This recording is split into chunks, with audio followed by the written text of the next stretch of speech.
Michael Popok, Legal AF. I go away for a day and all this happens. Let me catch you up on what's going on with Donald Trump, his sentencing in New York, and his attempt to remove the case to federal court and get the Second Circuit Court of Appeals involved. I'm going to mesh the two things together. The Second Circuit Court of Appeals just made a decision about which panel of the three-judge panel is going to make a decision ultimately about whether Donald Trump's case stays or goes from state or federal court. Going to talk about that in a minute. There is still a motion for administrative or other stay of Judge Hellerstein's decision to not allow the case to be removed, to keep the case in state court. At the same time, the other wheel of justice that's spinning is you've got the state court judge responsible for the sentencing of Donald Trump and to enter the judgment against Donald Trump since he was convicted of his 34-count felony convictions by a 12-0 vote of a jury in state court in New York. You got the state court judge saying, you know what, for right now, with everything that's going on and the election so near and the immunity decision that I still have to render, I'm going to take the pressure off everybody. I'm not going to sentence until after the election. Now, I'll do a separate hot take on that. We'll pick it up with Legal AF on Saturday. I had thought that he would at least sentence, let the American people know what the results are before they go to the polls, and then stay the sentence, stop the sentence from going forward, not have Donald Trump report for incarceration, in other words, and then allow him to take the appeal. But nope, Judge Merchan, I don't know if it's because he's been so abused by Donald Trump for the last year and a half, but has decided that the discretion is the better part of valor and that he's going to stay it. That doesn't mean the issues related to stay and removal, which sound similar but are different in federal court, are over. They're not. So let me dive into the federal side. I'll touch on the state side, and I promise I will wrap it all together before this hot take is over. Okay, let's start with where we are in why we're in federal court and where we are in federal court. Donald Trump has been trying to hijack the case, take it away from the state court judge, for the last 2 years. And in his last-ditch effort to avoid sentencing and to try to get like a lateral pass and take it out of state court over to federal court so that he has a direct shot to the United States Supreme Court on the federal side. For those that are following at home, we've got two systems of justice in this country, and sometimes they overlap. One's our state court system, one's our federal court system. Both have criminal cases, both have civil cases. It just depends on if you have an ability, a ticket to get into which courtroom, which courthouse. Donald Trump has been prosecuted for state crime by a state prosecutor in state court. That's what happens 99% of the time. In rare occasions, you may have the grounds to take your case before you've been convicted over to federal court. Donald Trump tried that. It failed. His appeal was dismissed by him over a year ago. His major argument is, I was a federal officer. I was employee badge number 1 for the federal government as the president of the United States at the time. And everything I did related to Stormy Daniels and the hush money, bribery, election interference, cover up through Michael Cohen, trying not to talk in shorthand here, it was all part of my job description. It was all part of my color of my federal office. And therefore, I am entitled to federal officer removal, which is a provision of the statutes that allow for, in unique narrow circumstances, former or current federal officers to take their case over to federal court. Usually that's done before you're arraigned, before you're convicted, and certainly before you're sentenced, but not in Donald Trump's case. So he tried it at the last minute. Judge Hellerstein, the senior judge assigned to the matter for the Southern District of New York, sitting in Manhattan, was having none of it. We've already reported on the MeidasTouch network. I've done hot takes. We've done midweek editions of Legal AF on this.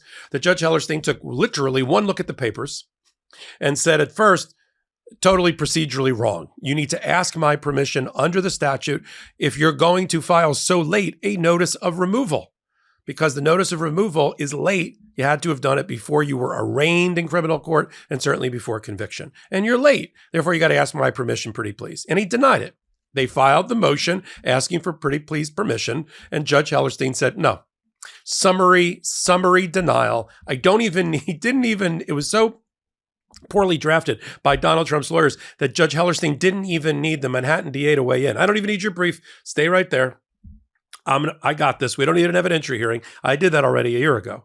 And for the same reasons, on the same grounds, with no new information and no new good faith reason, I am denying the motion to let you file a notice of removal. Now, why is all this fighting about removal? Because that piece of paper in my world, is very powerful. It has superpowers. It divests the jurisdiction of the state court judge at the time that it's filed, except under certain circumstances, and vests it in the federal judge, or at least they have concurrent jurisdiction at the same time, which is not a great place to be if you're the prosecutor trying to defend your conviction.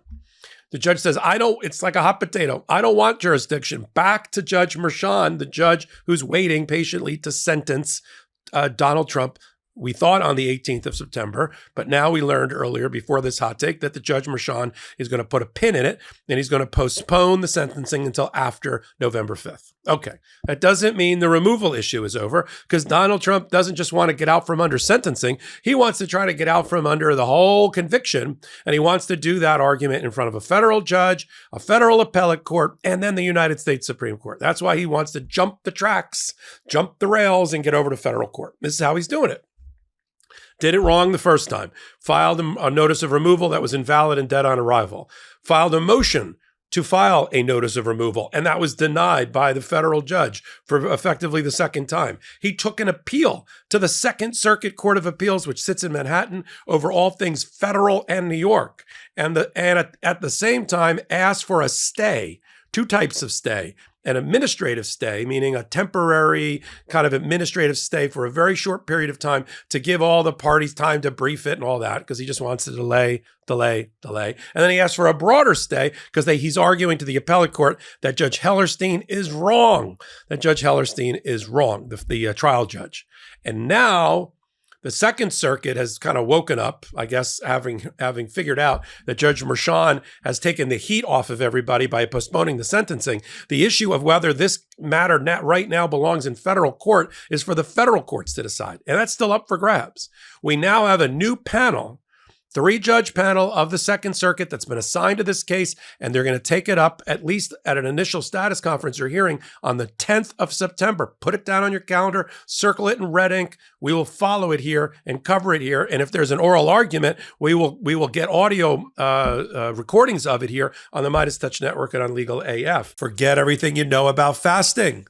Prolon by L-Nutra is the only patented fasting mimicking diet that combines the benefits of prolonged fasting with a science-backed nutrition plan so you can hit your health and weight loss goals without actually having to give up all food. Introducing Prolon, a revolutionary plant-based nutrition program that nourishes the body while making cells believe they're fasting. Researched and developed for decades at the University of Southern California Longevity Institute and backed by leading U.S. medical centers, Prolon helps promote healthy blood sugar, support cardiovascular health, and reduce abdominal fat. But Prolon isn't a diet. Prolon is science. Science based on Nobel Prize-winning discoveries in medicine. It all starts with Prolon's 5-day program. Snacks, soups, and beverages, all designed to keep your body in a fasting state. It's unlike anything you've ever experienced. I did the 5-day program, and I feel so much better. Prolon really isn't like any other diet I've tried, and that's because it's not a diet. It truly is science. It was so convenient, they sent me everything I needed all in one box. It's no wonder why thousands of doctors now recommend Prolon to support healthy blood sugar and cardiovascular health. Right now, Prolon is offering Legal AF listeners 15% off their 5-day nutrition program. Go to prolonlife.com/legalaf. That's PROLON life.com/legalaf for this special offer. That's prolonlife.com/legalaf. We know who the 3-judge panel is, and it's an interesting group. They got to vote by majority. 2-1 is enough for a 3-judge panel, of course. We've got the chief judge of the Second Circuit, Deborah Ann Livingston, a George W. Bush appointee who once sided with Donald Trump in a tax case where the House of Representatives were trying to get Donald Trump's tax returns for obvious reasons. Let's put a pin in that. She's going to be the presiding judge, though, because she's the chief judge of the Second Circuit, randomly assigned to this case. But she's going to take on some fire because she's got 2 Democratic appointed judges, and wait till you hear who they are. One of them is Myrna Perez. Myrna Perez was a Biden appointee. She was never a judge. Sometimes at the appellate court, you'd think they'd come up from the trial court level. Sometimes they don't. Sometimes they come from private practice or public service. Myrna Perez was the director of voting rights, the Voting Rights Institute at the Brennan Center for Justice. That's named after one of the justices of the Supreme Court, William Brennan, and this is a Democratic progressive organization for which she was the director of a voting rights project. In fact, she wrote an article that she had to defend herself during the Senate confirmation, in which the article's premise was that the GOP, the Republicans, are making elections less free. So you see where her mind is at. It was a tough fight to get her approved. Chuck Schumer got her through and got her confirmed, and she is on the Second Circuit, and that is Judge Perez. The third one is Allison Nathan. Now, Allison Nathan is only the second openly gay federal judge in America. Allison Nathan was an Obama appointee, but more important for what I'm about to analyze is that she was the special assistant to President Obama, and she was an associate White House counsel for President Obama. So she knows a thing or two about presidents, White House, and how things operate. So you got Allison Nathan, who just by dint of her reputation, her experience, and her body of work, I think this panel is going to look to for a lot of the White House presidential issues, right? On federal officer, federal color of law argument.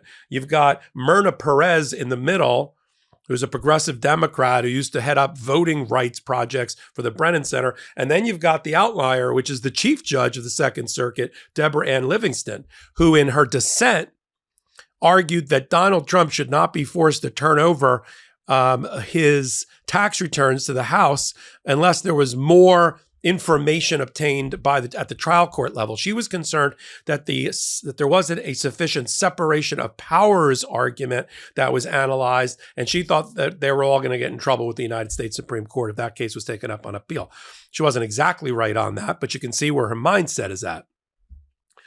Livingston versus Perez versus Nathan is kind of the sub story here when they take up this case on the 10th of September, having been assigned it randomly at the Second Circuit. What's the issue that's before them? The issue is going to be whether there should, I think it's two issues, whether there should be an administrative stay. We call, there's a merits panel, and then there is a sort of this other kind of panel. A merits panel gets to the merits of the removal argument. This panel looks to me like they're going to be doing the stay, and whether there should be an administrative stay for more briefing for the merits panel to ultimately hear and adjudicate the whole thing. Although they may decide that it's so intertwined, the two issues, of whether Donald Trump is entitled to a stay of the order by Judge Hellerstein, sending the case directly back to Judge Merchan for sentencing. They may say, you know what, we'll be the merits panel, and they'll sort of combine the two things. We'll know more on the 10th, but I think the panel makeup is not ultimately great for Donald Trump. I think this is a fair panel, an impartial panel, a judicious panel, a hardworking panel, but it doesn't necessarily mean it's going to lean in Donald Trump's favor. And I could easily see, just because Deborah Ann Livingston once did Donald Trump a solid, this could go 2-1 against Donald Trump. The question for me is whether they're going to be the merits panel or they're only going to be the stay administrative panel. We're going to know more on the 10th of September. We're going to report back on that. We've had a lot of news this week, so tune into Legal AF. Find out what 40 million people a month already know, that we're the home and place for that crossroads of law and politics. And we analyze it and cover it just like this. Lot to cover this week. We've got Judge Chutkan, who looked the lawyers and Donald Trump in the eye and said, I don't care that he's the candidate for presidency or the presidential election calendar. He's a defendant, a criminal defendant in a 4-count, felony count criminal conviction. And I'm going to do a fast-paced docket of briefing to hear why this case shouldn't go to trial, and immunity, and how we get the immunity issue that's already been decided once by the Supreme Court back to the Supreme Court, if necessary, on an expedited basis. Sort of matches some prior analysis that I had done on another hot take. We had that going on. Then you've got what's happening in New York with Judge Merchan saying, I don't know, uncle, I'm going to postpone the sentencing rather than sentence you, and then adjudicate or stay the issue, allow for an appeal. I'm just going to stay it. Not a total surprise, frankly, because the Manhattan DA's office took no position. If the Manhattan DA's office said, no, sentence him, judge, you know what to do, you have to sentence him, might have been a different story. But the Manhattan DA, for its own political reasons, decided to stay neutral and agnostic, let the judge make his own decision. So he had no pressure from the prosecutor.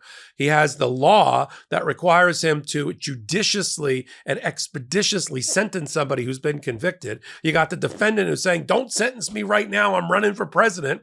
And so at the end, and he's got a Second Circuit argument about whether they're going to stay what he's about to do. So he said, you know what? I'm going to stay it on my own. Now you've got a full understanding of what happened at the federal level, what happened at the state level, how the trial courts intersect and intervene, how the appellate courts get involved, and the end result, and what we have to look forward to on the 10th of September with this 3-judge panel of the Second Circuit, which we will follow. Legal AF, Wednesdays and Saturdays at 8 p.m. Eastern Time. Can you see that? That's our album cover. Tune in. Join us. You can watch us live record, and then you can, we do live chat, like the anchors get on and do live chat, and that's fun. And you can pick us up wherever you get your audio podcast from. Just look for that album cover, Legal AF, and there will be. So until my next hot take, until my next Legal AF, this is Michael Popok reporting. Heary, heary, Legal AF Law Breakdown is now in session. Go beyond the headlines and get a deep dive into the important legal concepts you need to know and we discuss every day on Legal AF. Exclusive content you won't find anywhere else, all for the price of a couple of cups of coffee. Join us at patreon.com/legalaf. That's patreon.com/legalaf.